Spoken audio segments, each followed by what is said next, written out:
Hello and welcome to today's recording on Courageous and Free with Jacquelyn Mack. This is a podcast recording, so if you're catching it live here over on Instagram land, make sure that any questions or comments, I will be getting to those at the end because I am recording over here for YouTube and podcast. Again, podcast is it's Courageous and Free with Jacquelyn Mack. And today we're going to be talking about the 10 things people give their power away to. The 10 things that are robbing you of your power, your success, your fulfillment in both business and life. And these 10 things, which I found very interesting when I kept researching, like, what is everybody giving their power away to? Because I know what my clients give their power away to. I know what I, in the past, have given my power away to. And it's really interesting what came up in the research outside of my bubble of thousands of people I've coached over the last couple decades in the high performance and human potential world. Now, what I found interesting is that all of these pieces actually lead up to the 11th thing that I'm going to share at the end today, which kind of summarizes it all. So let's get started. The first one is external opinions. How many of you have actually given your power away to somebody else's opinion, meaning you made a decision based on somebody else's opinion? This is a place where limiting beliefs are created. One of the many places limiting beliefs are created. This is when you allow the opinions of others to overly influence your decision-making process. And as many of you know, or if you're new to my world, I help people with breakthrough mastery, decision mastery, how to live from the vision, how to make decisions from the vision. This is the person that you are becoming. And this is the person that is also shedding the old, the familiar, and it can be kind of uncomfortable at times because if you've hit any level of success up until now, and much of that success has been attributed to, I don't know, other people's opinions, for example, then it's hard to stop that firing and wiring pattern and behavior of giving, AKA your power away to those type of situations and circumstances. And it will keep showing up until we slow down and start to notice what we're noticing, which we'll talk about here soon. So the first one is external opinions. This is, like I said, one area where limiting beliefs are created. And the second one is fear of failure. Hello, that's probably one of the biggest talks that you could hear in the social media land and self-help world, is that fear of failure, which I call that false evidence appearing real. I probably learned that 20 something years ago at probably one of my first networking events when I was a young pup in the corporate world. And when I think about the fear of failure, I think about how people surrender their power away before they even get started. And honestly, again, this impacts how you make decisions. Are you not making that decision of a yes because of the fear of failure, the fear of what if all these things go wrong, and never even thought about what if it all goes right, or what if it turns out better than you ever imagined? So that's number two. Number three is past mistakes. Past mistakes. Where have you given power away due to a past mistake? And you shouldn't have to dig deep for this one, right? This is another place, again, where limiting beliefs are formed. We have limiting beliefs about why we can or can't do something because of a what? Past experience. I like to call mistakes just mistakes. They're a simple mistake in life. It's not truly failure unless you quit. And if you quit because it's just out of alignment, that's not really quitting, right? That's called pivoting in my book, right? So when you're giving that power away to past mistakes, you're preventing yourself from being able to grow and expand. This is why I tell people get super comfortable with being uncomfortable if you want to run a business, step into a higher leadership position, become a parent. That's definitely one that will put you in some very uncomfortable situations. But in all of this, we get to have fun. We get to, right? We might say we can't or we don't know how, but it is a get to, and this is all part of living life by design. The next one is perfectionism. Ooh, I'm a recovering perfectionist over here. Do I have any other recovering perfectionists in the house? This is another form of delay. This is when we think we need to be perfect before we can get started, or think we need to have all our ducks in a row, or think we need a certain amount of certifications or qualifications in order to move forward. And this also leads to that decision analysis paralysis. which I highly recommend you break that cycle as soon as you are aware of it and every time you are aware of it.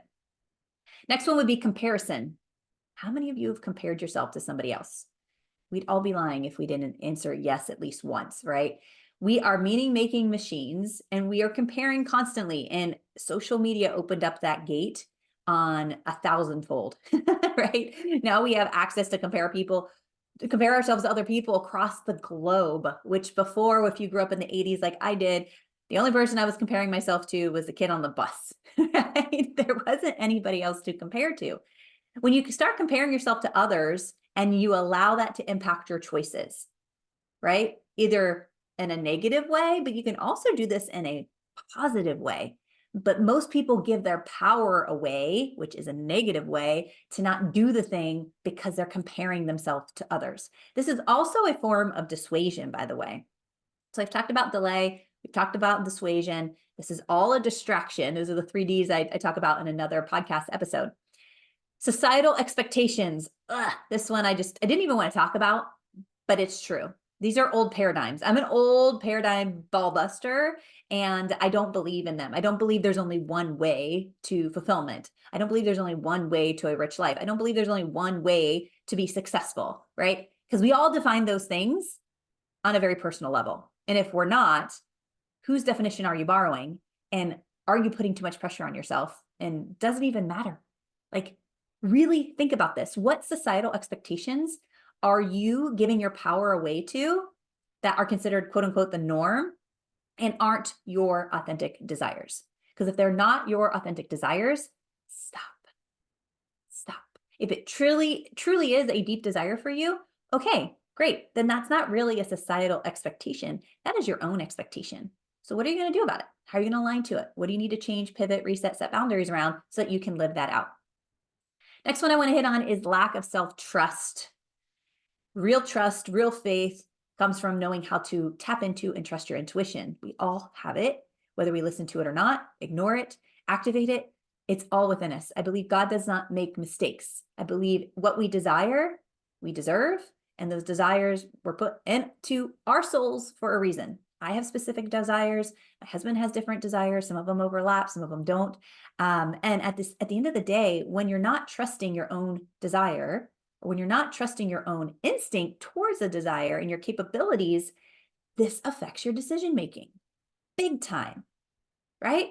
How many times did you not try something or actually do something because you didn't trust yourself to do it?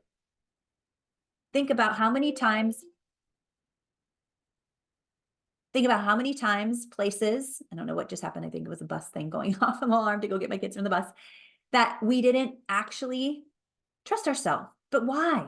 Because of limiting beliefs, because of either past experiences or somebody else told us we weren't what? Good enough, tall enough, old enough, young enough, have enough experience, have enough credentials, didn't get the right degree. There's so many limiting pieces to this self-trust that we can overcome and that we deserve to start to rewire, right? Our subconscious mind to fire and wire the new. And so when we think about how this all works together, this next piece is that short-term gratification. How many times have we done this? A lot of this avoiding the decision because of lack of self-trust, because of societal expectations, because of perfectionism, comparison, past mistakes, which I said before, failure and fear of failure, external opinions, all goes down to this short-term gratification. If I don't do the thing right now, I don't have to get uncomfortable and I can make up this other excuse and it sounds better for now, right? That is a delay. It's sneaky. It's a super sneaky sucker, but it's the biggest dream killer of all dream killers. When you prioritize that short-term gain of, again, I'll take working out for an example, sleeping in, hitting the snooze, because of that long-term, what? Fulfillment. It's like, I'll lay here in bed versus get up and go for that walk. I'll lay here in bed versus going to the gym. I'll hit that snooze. I'll put it off till next month. You know, what's another month to start that business, start the podcast, do the thing that you're desiring to do. Create that fulfillment, climb that ladder, get off the ladder. There's so many things around this that we will delay our long-term fulfillment for a short-term satisfaction or gratification. And then imposter syndrome, which I did a podcast on probably 2 episodes ago. So if you haven't listened to that, go grab it, because imposter syndrome is really allowing those feelings of inadequacy to dictate that the decisions and the actions. So when you are thinking of imposter syndrome, it's also in the other category of dissuasion, that chitter chat, limiting belief talk in your head. Dissuasion is the action or process of trying to persuade yourself or someone not to take a particular course of action. Because most of the time, our brain is trying to keep us in what? Survival mode, trying to keep us in the familiar because it's predictable, and what's predictable feels safe. And then we talk about undefined values. This is what was number 10 when I did my research. And I was like, okay, which ones are the big ones? I picked the biggest ones across the board, not just from my coaching background. This is like global, right? So when we don't have defined values, how do we know what to say yes to or what to say no to? It takes courage to get uber clear on what you stand for and what you don't stand for. When you make decisions without a clear understanding of your personal values, it will lead to dissatisfaction. I promise you that. Or you're going to end up making decisions based on somebody else's values, which may lead to that as well. Now, here's the big one. This is the one I want to share with you because I believe it should have been number 1 listed, but it wasn't. I almost wanted to say money. How many of us give power away to money? Either we have too much money so we can't do the thing, or we have too little money so we can't do the thing, which really boils down to a limiting belief. What's your money story? What's your time story? I hear this all the time. With my background being in high ticket sales for over 20 years, people would always say, it's money, it's time. There's never enough of money. There's never enough time. Now, here's the cool thing I get to share with you. You cannot buy back time. That's a fact. You can buy time into the future, hire other people to do things for you, to give you more time to do the things you fully desire, but you can't buy back. I can't buy back 5 minutes ago. I can't buy back the last year. It's done, right? So when people say they don't have enough time or money to do X, Y, and Z, it's a cop-out. They either don't know how to say no and set boundaries, or they just seriously lack what it is possible, like the idea that it's even possible. So they're stuck in this like lack mentality that has been firing and wiring for decades, and that continues to be the biggest block for most people. And this is the hardest part to swallow, is that most people don't realize they are giving their power away to lack mentality of money and time. They truly believe their situation or their circumstance is the only way it will be and can be. And I'm here to tell you it's not. It does not have to be that way. Just like you can say, what if all these things happen? I'm super scared. There's a gazillion what ifs can turn out better than you can ever imagine. Do we allow ourselves to be creative and curious, or hire someone to help show us the way? And again, all of this leads to delay, which is the world's deadliest dream crusher when it comes to living life and creating life by design.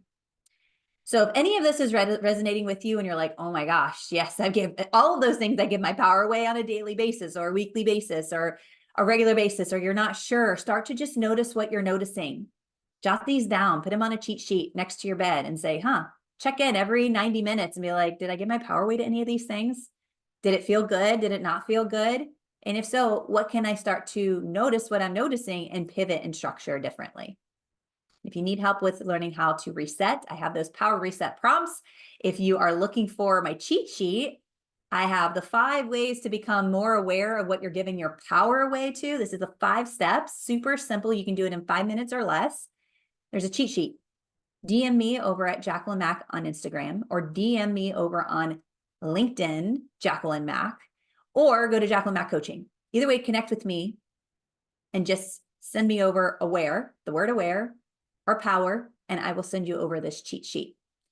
So go back, re-listen to this episode, write down the ones that really stick out, write down the ones that don't.